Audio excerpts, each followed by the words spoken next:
The great hall of the Galactic Council was filled with noise. Representatives from 847 different alien species sat in their special seats, all talking at once. Some were tall and thin like walking sticks. Others looked like giant crystals that glowed with soft light. There were creatures with too many arms, beings made of what looked like living metal, and some that floated in the air without touching the ground. At the center of it all stood Ambassador Wei. She was human, which made her different from everyone else in the room. Her black hair was pulled back in a simple style, and she wore the dark blue uniform that all human diplomats wore. Her face was calm, but her hands shook just a little as she held the paper that would change everything. The giant screen behind her showed the symbol of the Galactic Council. It was a circle with lines connecting many points, representing all the different worlds that worked together.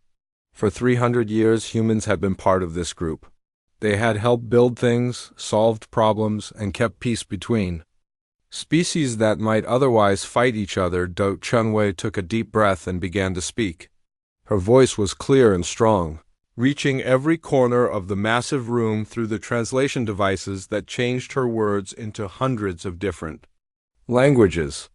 "Members of the Galactic Council," she said, "I stand before you today to deliver a message from the United Earth Government and all human colonies throughout the galaxy." The noise in the room got quieter. Some of the aliens leaned forward in their seats. Others made sounds that might have been worried whispers in their own languages. "For 3 centuries, Chun-Wei continued, humanity has been proud to serve as members of this council. We have given our knowledge, our work, and sometimes our lives to help build a better galaxy for all species."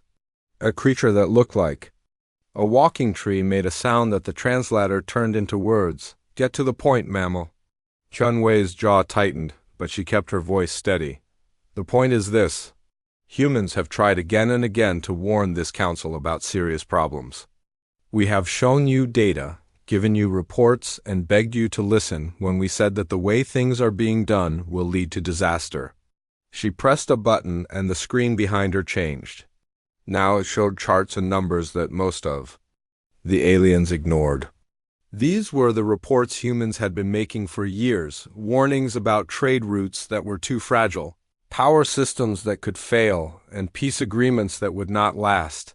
"Time after time," Chun-Wei said, her voice getting stronger, "this council has dismissed our warnings.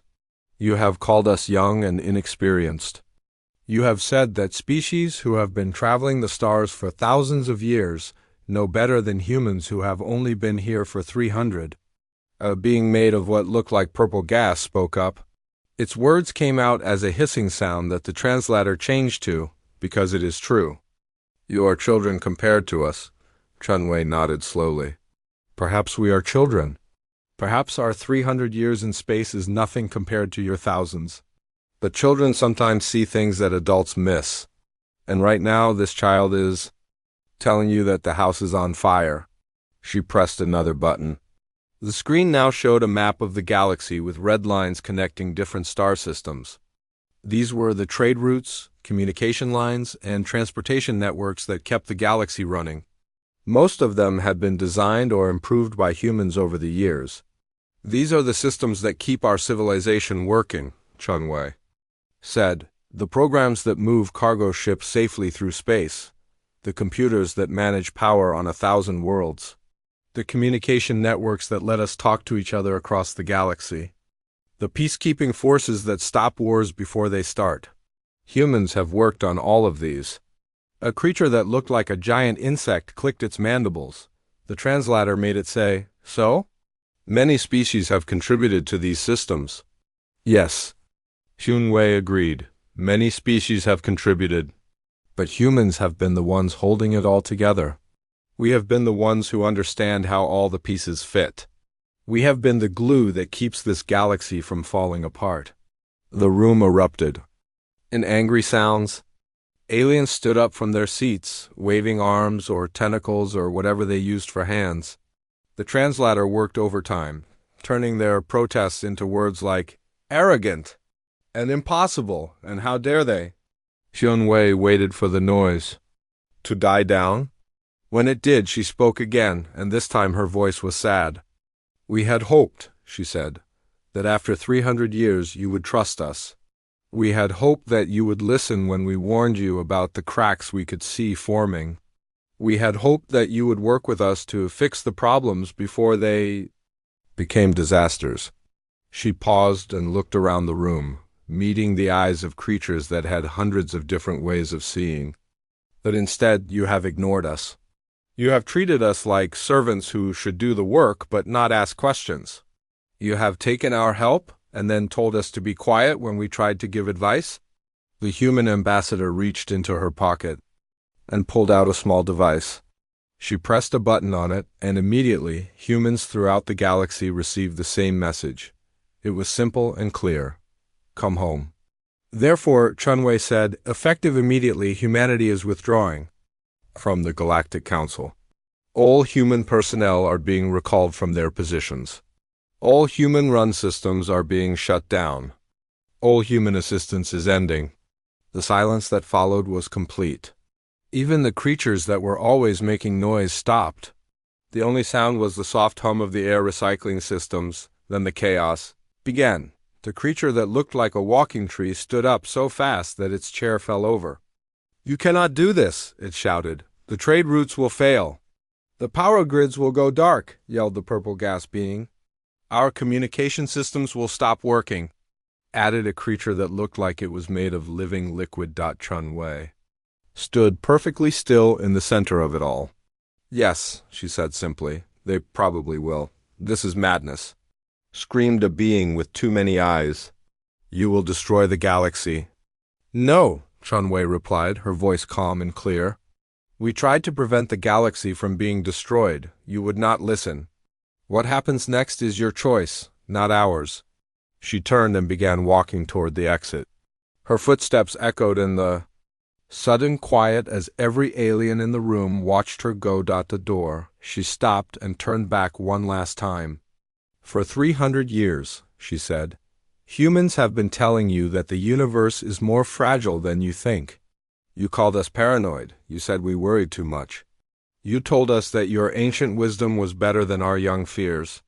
She smiled, but it was not a happy smile. "I guess we are about to find out who was right." And with that, Ambassador Chunwei walked out of the Galactic Council chamber for the last time.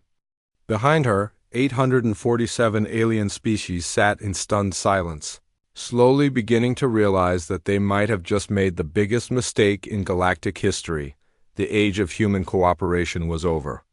The age of consequences was about to begin. 3 weeks had passed since Ambassador Chunwei walked out of the Galactic Council chamber. At first, most of the alien species thought the humans were bluffing. They believed that humans would come back in a few days, maybe a week at most. After all, humans needed the galaxy just as much as the galaxy needed humans, right? They were wrong. On the trade world of Nexus 7, Controller Vexhai stared at his screens with growing panic. Vexhai looked like a giant beetle with too many arms, and right now all of those arms were moving frantically across his control panels. The numbers on his screens were all wrong, very wrong.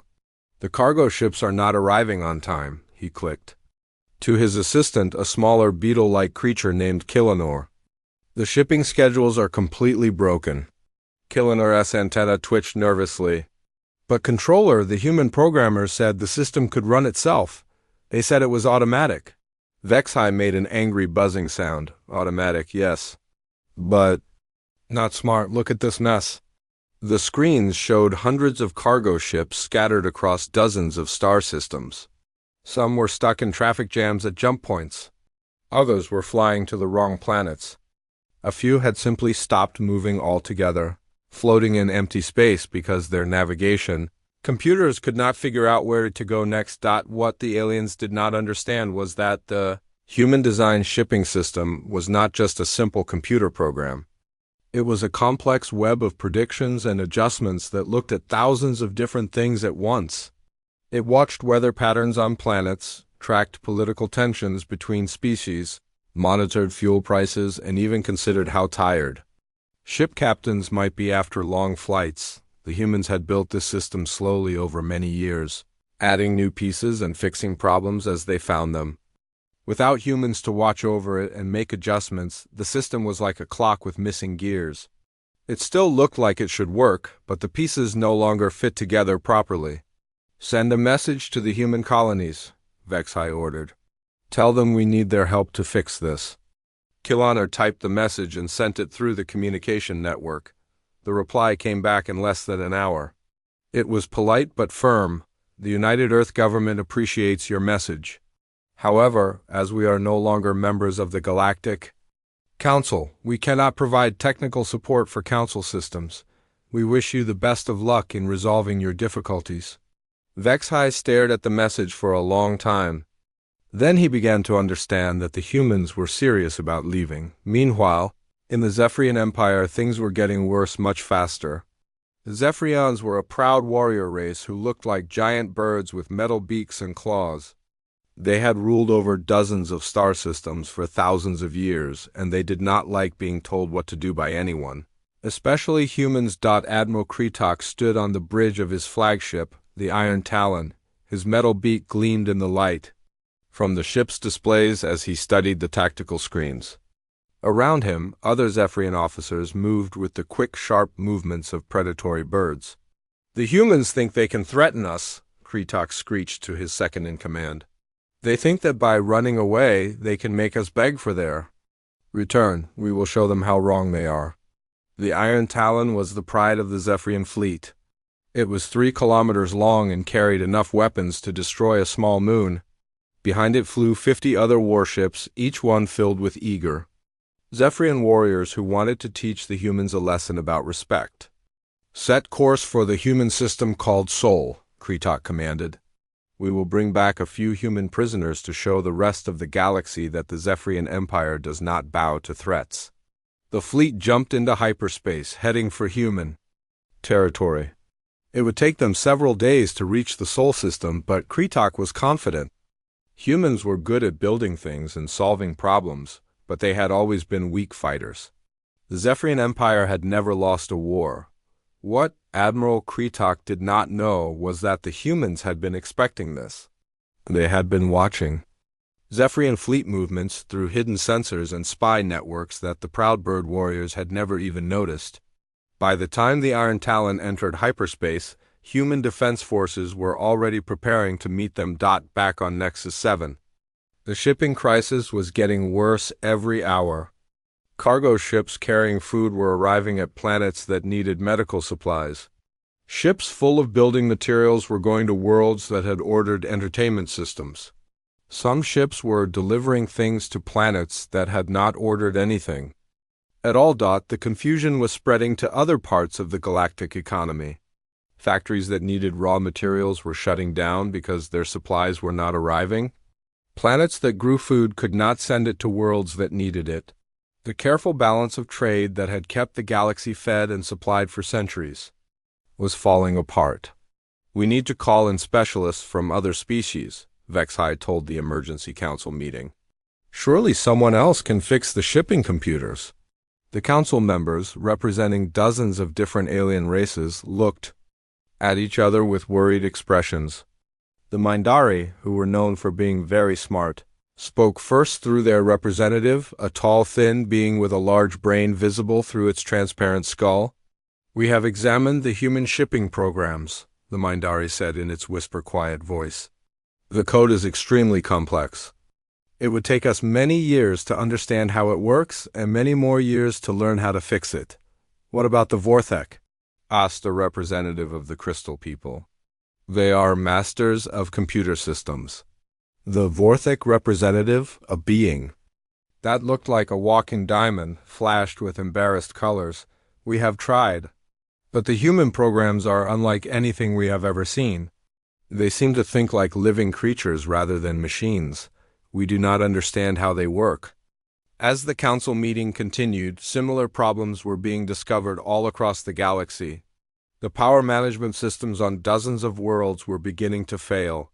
These systems had been designed to automatically balance energy production and consumption, making sure that every city, factory, and spaceport got exactly the power it needed. Without human technicians to maintain them, The systems were making mistakes. Small mistakes at first, but mistakes that got bigger over time. Lights flickered in cities. Factories had to shut down when their power was cut off. Spaceports could not refuel ships because their energy grids were overloaded on the crystal. World of Vorth Prime. The entire northern continent went dark for 6 hours when the power grid suffered a cascade failure. The Vorthak people, who needed constant energy to maintain their crystal bodies, began to panic. Some of them actually started to crack and lose pieces of themselves when the power stayed off too long. "This is impossible," the Vorthak Prime Minister pulsed in colors of distress. "The humans said these systems could run themselves for decades without maintenance."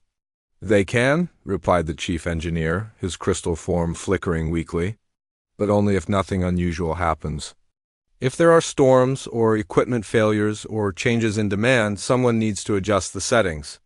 The humans were doing that for us and we never realized it." Communication networks were failing too. The galaxy-wide internet that allowed instant messaging between star systems was starting to develop dead zones and slow areas. Messages that should have taken seconds to cross the galaxy were taking hours or days. Some messages were not arriving at all. The worst part was that none of the alien species could figure out why. The communication satellites were still working. The quantum transmitters were still functioning. But somehow the data was getting lost or delayed as it moved through the network. What they did not understand was that humans had been constantly monitoring the network, finding and fixing small problems before they became big ones. They had been adjusting signal strengths, rerouting data around busy areas, and updating software to handle new types of messages. Without human oversight, the network was slowly choking on its own complexity. As the first month of human withdrawal came to an end, the leaders of the Galactic Council held another emergency meeting. This time, there was no noise or chaos. Everyone was too worried to argue. "We need to bring the humans back," said the Mindari representative quietly. "Our civilization is beginning to collapse without them." "Impossible," snapped the representative of the hegemony, a group of militaristic species who had always disliked humans. "We cannot show weakness by begging them to return. Besides, how bad can things really get? We survived for thousands of years before humans arrived in the galaxy." "Yes," agreed the Mindari, "but that was before we built our entire civilization around systems that humans designed and maintained.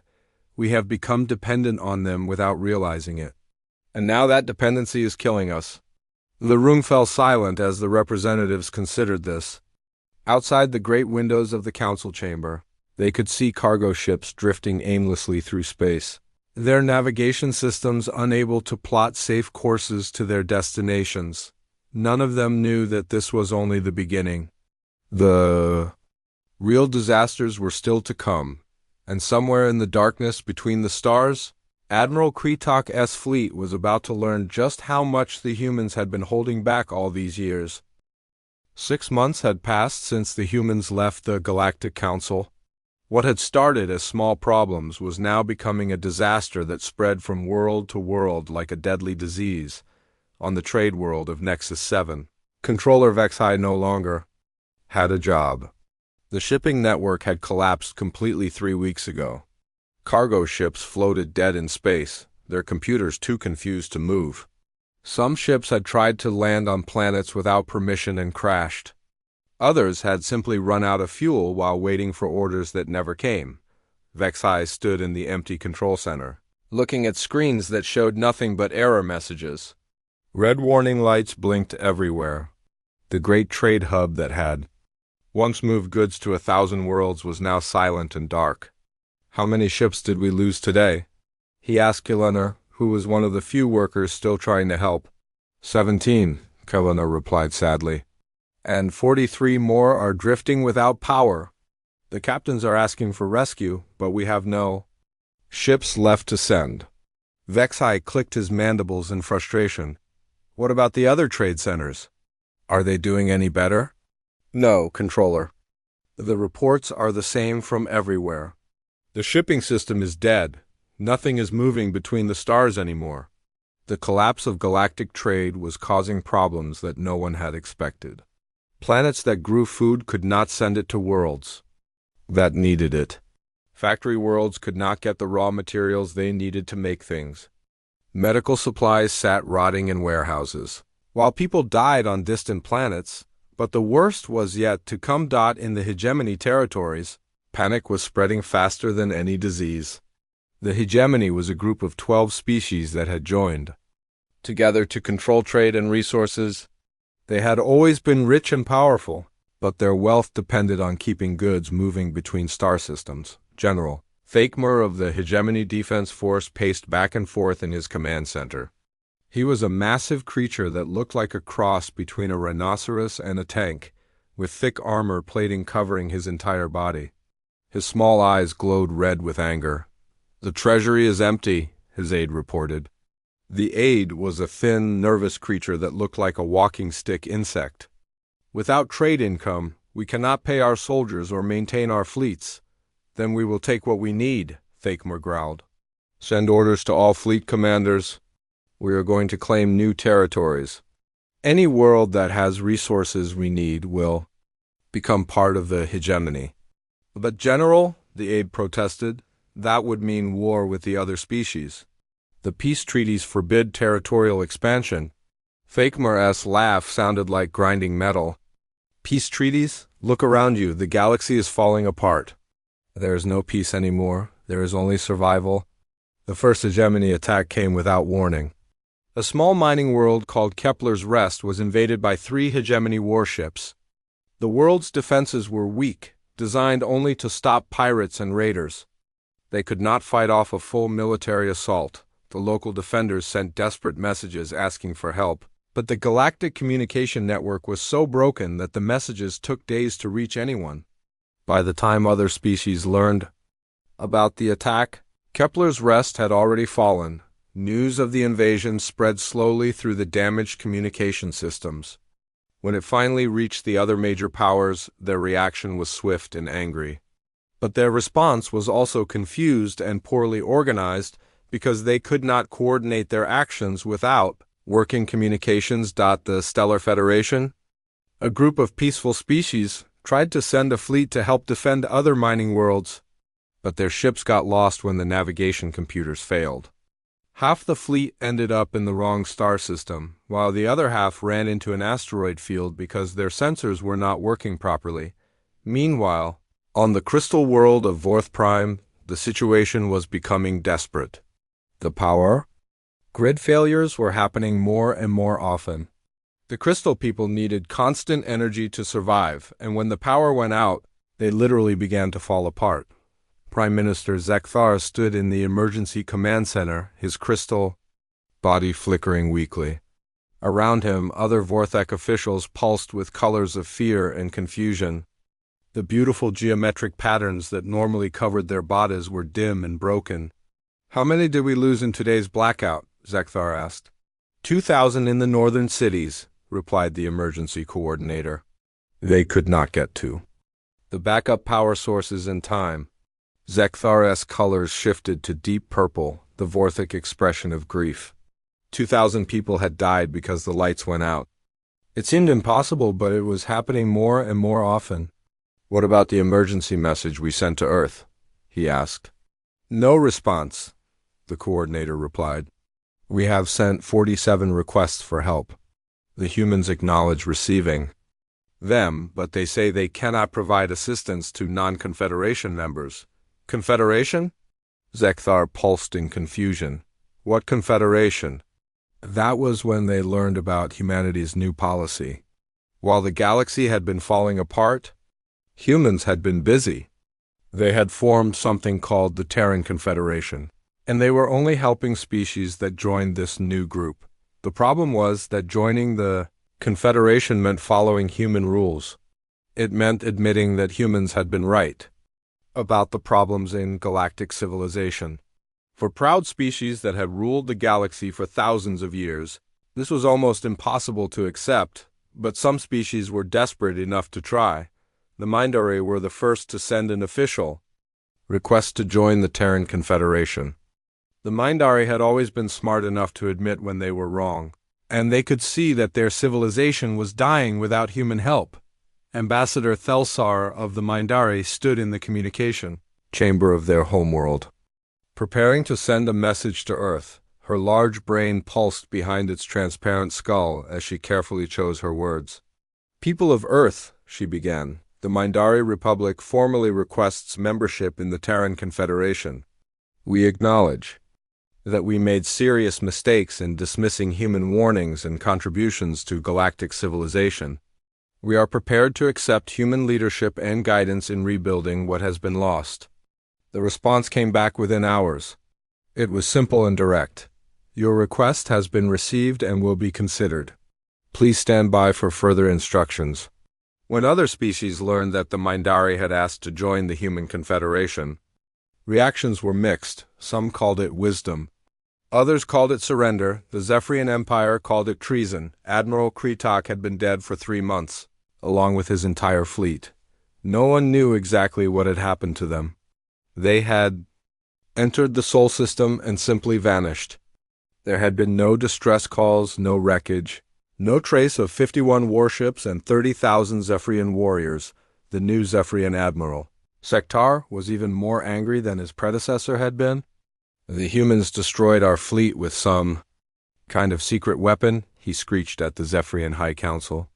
"And now they dare to offer membership in their pathetic confederation to other species? This is an insult that cannot be tolerated. What do you propose we do?" asked the High Commander, an ancient Zephyrian whose metal beak was scarred from 100 battles. "We form an alliance," Sektar replied. "Every species that refuses to bow to human demands. We show the galaxy that proud races do not surrender to upstart mammals." The alliance that formed around Zephyrian anger included some of the most powerful military forces in the galaxy. The hegemony joined, bringing their massive fleets. The Corvan Dominion added their bioweapons and planet killers. The Iron Brotherhood contributed their robot armies, but the alliance had a problem. Without human-maintained communication networks, they could not coordinate their actions properly. Their fleets kept getting lost or arriving at the wrong places. Their supply lines were broken. Their intelligence networks had fallen apart. They were like a giant sword made of the finest metal, but the handle had been removed. All that power, and no way to use it effectively. Meanwhile, reports were coming in from the edges of human space. Merchant ships that managed to reach human colonies returned with impossible stories. They spoke of orbital cities that stretched for hundreds of kilometers.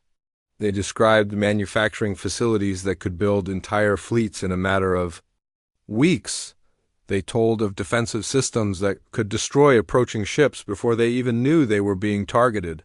Most incredible of all, they reported that human technology seemed to be advancing at an impossible rate. Ships that had visited human space 6 months ago reported completely different technology when they returned. It was as if humans were developing new inventions every few weeks. Dr. Yeleneth of the Mindari Science Council studied these reports with growing amazement. As one of the galaxy's leading experts on technology, she understood the implications better than most. "They were holding back," she whispered to her assistant. "All these centuries, the humans were deliberately limiting their contributions to our civilization. They were giving us just enough to keep things working, but not enough to make us completely dependent on them." "But why would they do that?" the assistant asked. Dr. Yeleneth's large brain pulsed with the light of understanding. "Because they knew this day would come. They knew that eventually we would reject them or try to use them, so they prepared for it. They were always." 1 year after the humans left the Galactic Council, the first interstellar war in 3 centuries began with a single desperate act. The hegemony fleet, starving and running out of fuel, attacked a peaceful Mindari research station. General Thakmar no longer cared about treaties or laws. His people were dying, his empire was crumbling, and he needed resources to survive. "Take everything," he ordered his fleet commanders. "Food, fuel, weapons, spare parts. If they resist, destroy them." The Mindari research station had no military defenses. It was a place where scientists studied stars and planets, looking for new knowledge to share with the galaxy. When the hegemony warships appeared, the station's director sent a simple message: We surrender. Please do not hurt our people. Thakmer's response was to fire on the station anyway. Dead scientists cannot send warnings to other worlds, he growled as the research station exploded in silent fire, but the Mindari had allies now. 3 months earlier, they had become the first species to officially join the Terran Confederation. When news of the attack reached Earth, the human response was swift and terrible. Captain Sarah Martinez stood on the bridge of the TCS Retribution, watching the tactical displays with cold eyes. Around her, human officers worked at control stations that seemed to glow with their own inner light. The technology was unlike anything the old Galactic Council had ever seen. Hegemony fleet detected, reported the sensor officer. 47 ships, heading for the Altair colonies. Are there civilians in their path? Martinez asked. Yes, Captain. Approximately 2 million Mindari civilians on 3 different worlds. Martinez nodded grimly. Then we stop them here. All ships prepare for engagement. The Terran Confederation fleet that moved to intercept the hegemony was small by old galactic standards. Only 12 ships against 47. But these 12 ships represented technology that had been hidden from the galaxy for decades. When the two fleets met in the empty space between star systems, the battle lasted exactly 17 minutes. The hegemony ships opened fire first, launching missiles and energy beams that had been the most advanced weapons in the galaxy just 2 years ago. The human ships absorbed the attacks without even slowing down. Their shields flickered with strange colors, deflecting weapons that should have torn them apart. Then the humans fired back. The weapons they used did not look like anything the hegemony had ever seen. Streams of pure energy that seemed to bend space itself. Missiles that appeared out of nowhere as if they had teleported directly into enemy ships. Beam weapons that passed through shields as if they did not exist. In 17 minutes, 47 hegemony warships became floating wreckage. Not a single human ship was seriously damaged. General Thakmer survived because his flagship's escape pod ejected automatically when the ship's computer detected that destruction was certain. As he floated in space, waiting for rescue that might never come, he watched the human fleet disappear as suddenly as it had arrived. Impossible, he whispered to himself. How did they become so powerful? The answer to that question was hidden in the secret archives of the Mindari Republic.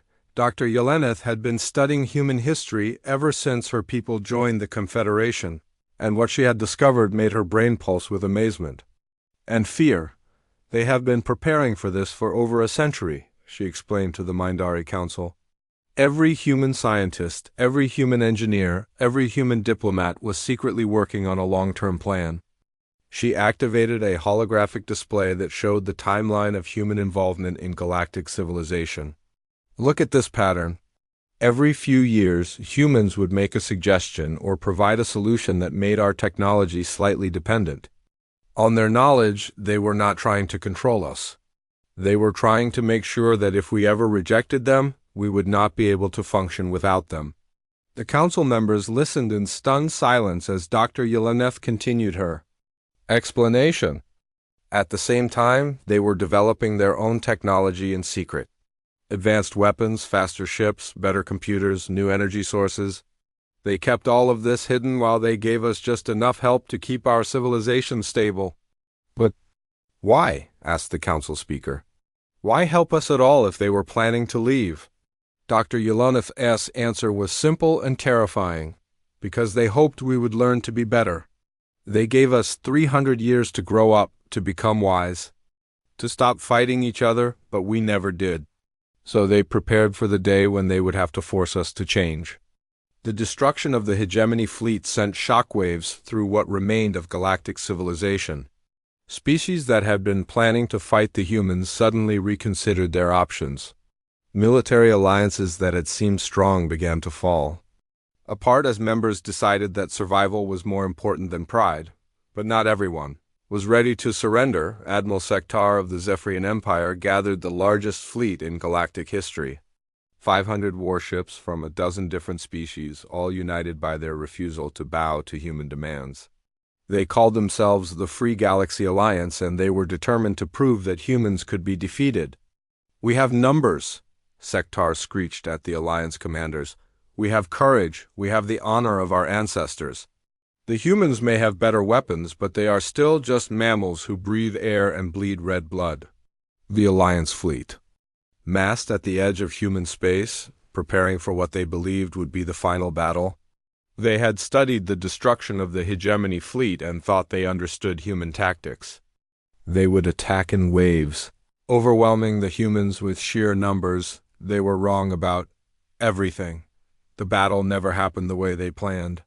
As the Alliance fleet prepared to jump into human space, their ships began experiencing system failures. Navigation computers crashed.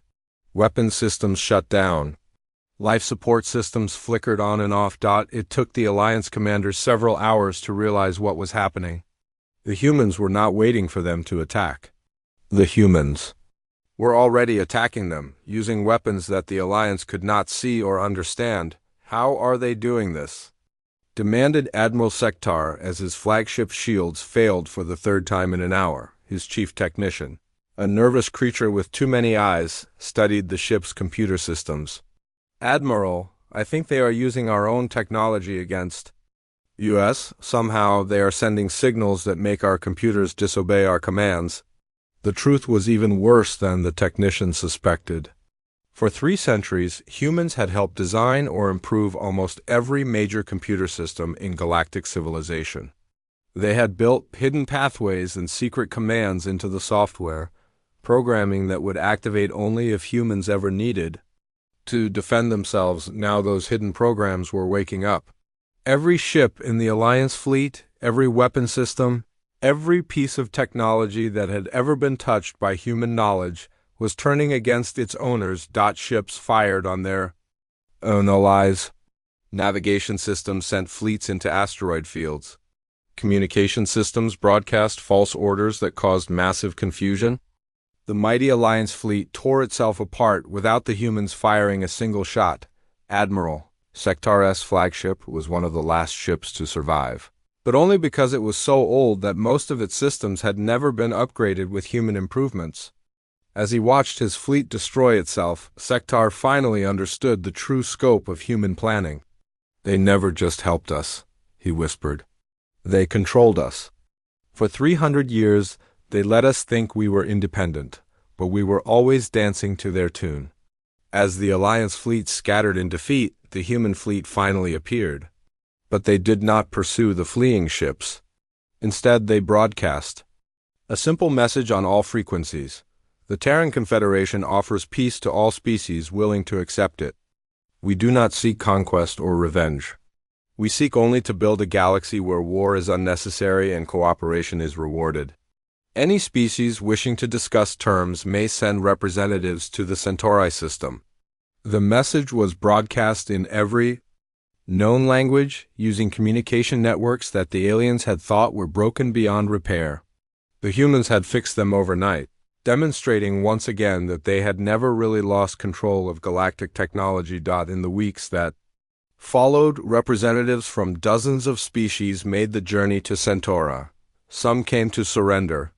Others came to negotiate. A few came to beg for help as their civilizations continued to collapse, but all of them came with the same realization. The galaxy had never really been theirs to rule. It had always belonged to the humans, who had been patient enough to let other species think they were in charge. Dr. Yeleneth summed up the situation in her final report to the Mindari Council. "We thought we were the adults, and they were the children.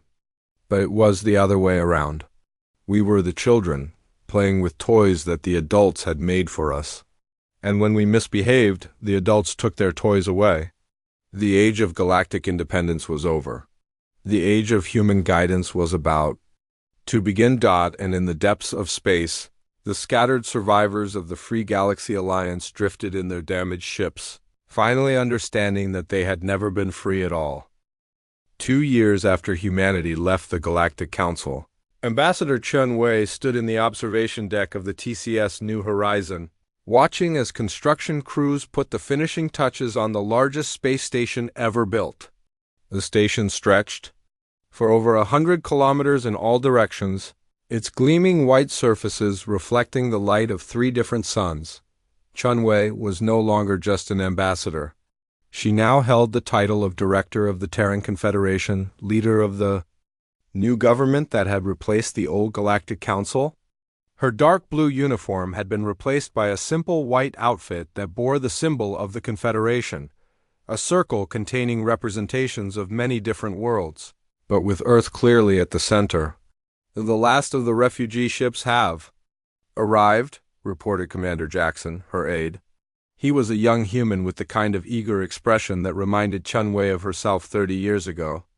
That makes 237 species that have requested membership in the Confederation.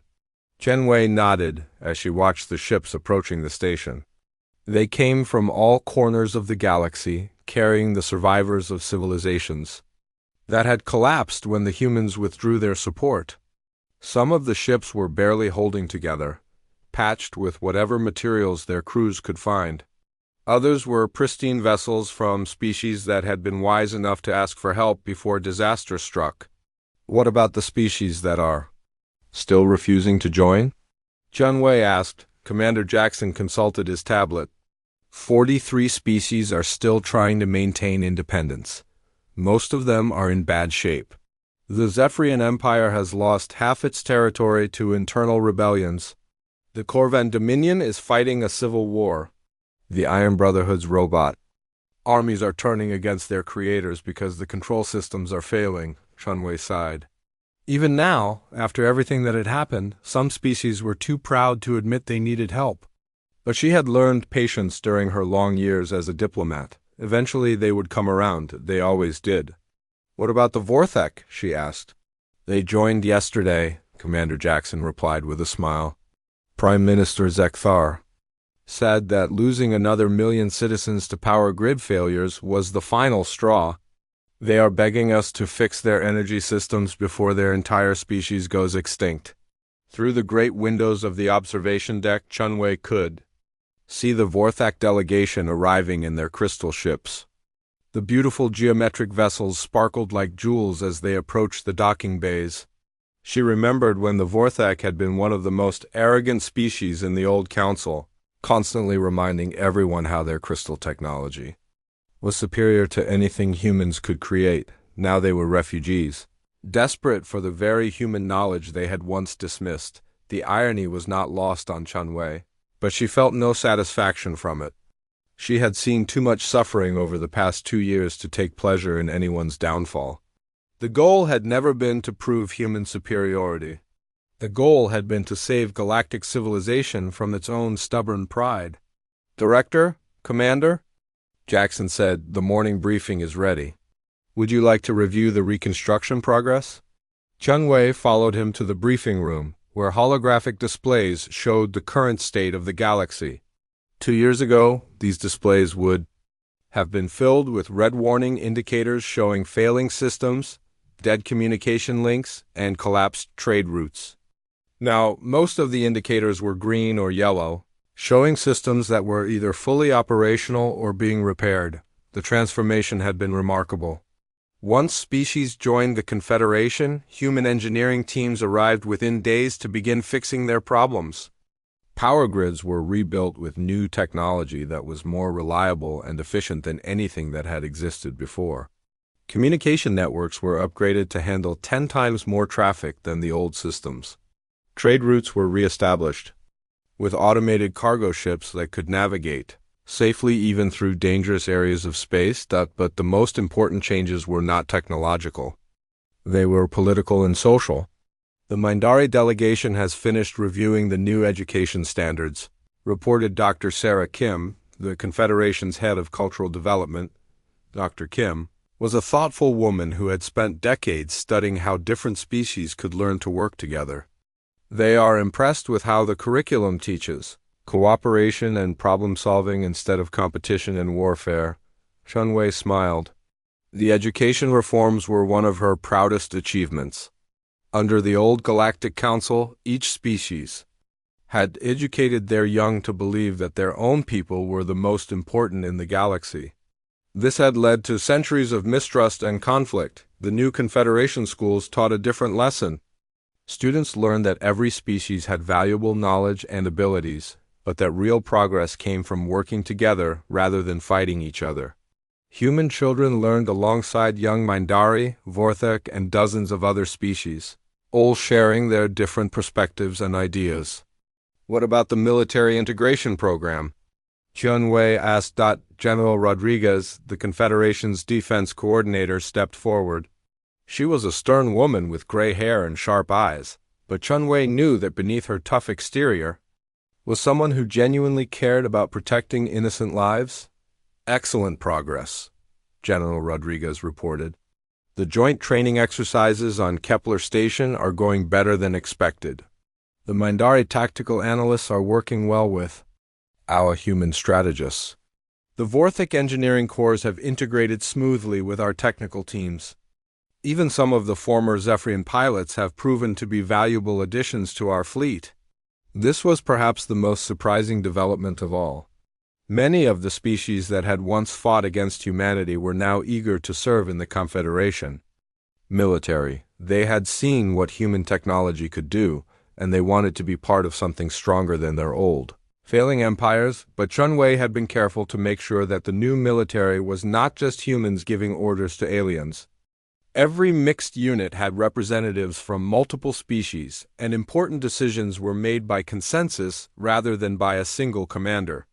The goal was to create a force that protected everyone, not one that enforced human rule. Director, Commander Jackson said, "We have a request from the Outer Rim territories. 3 more independent systems want to discuss joining the Confederation." Chun-Wei was not surprised. Every week brought new requests for membership.